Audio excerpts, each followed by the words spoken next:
Today's question, will dieting affect my training performance? The answer to that is probably yes. So if you're in a calorie deficit, which means you're dieting, so you're trying to lose weight, most likely, you're going to be eating less energy, so consuming less energy. And because of that, you're literally going to have less energy to move. And this is a common problem people run into when they're dieting. So you have to kind of combine your training with your dieting program, or vice versa, your training program with your dieting program. And when you're consuming less energy, you're literally going to be able to do less movements. So ideally, you shouldn't see your strength go down too much when you're dieting, because you can still kind of do heavier weight for less reps, which is strength training.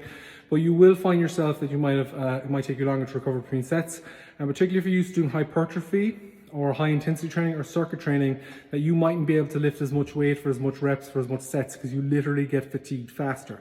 And that's simply because you're eating less food. So that's why when you're in a calorie surplus, or you're not really watching your diet and your training, your appetite goes up, you literally eat food and you can train away fine without any hassle, because your appetite is, because you're basically fueling your workouts.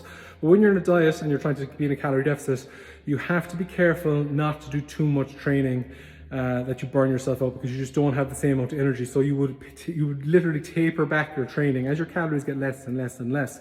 You would taper back your training, so you're doing less volume or work in the gym.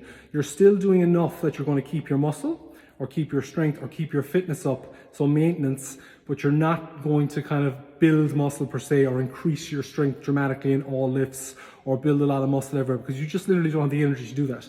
So if the goal is weight loss, then you must, that is the singular goal, and you must keep that the focus, and not be too concerned that you might get a bit weaker or your performance might degrade in the gym or in a performance aspect, because that's not the goal. Then when you're at your goal weight, then you can change up and you go, okay, I want to get back strength training, or maybe I want to increase my weight by adding a bit more muscle mass. Then you can change your diet and change your goals again.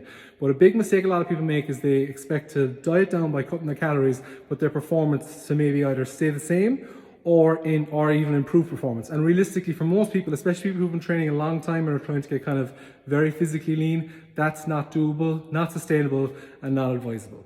So if you're dieting, the goal is the diet, and the training is hopefully to assist the diet and assist body composition of keeping as much muscle mass on you as possible and losing fat. Super. The goal should not be, I want to lose weight and increase my performance. They're just going to just burn out, and you're going to hate both of them, and you're going to make your life miserable. All right, guys, I hope that helps. If you have any questions, you can ask in the comments below, and as always, we'll talk to you later. Cheers.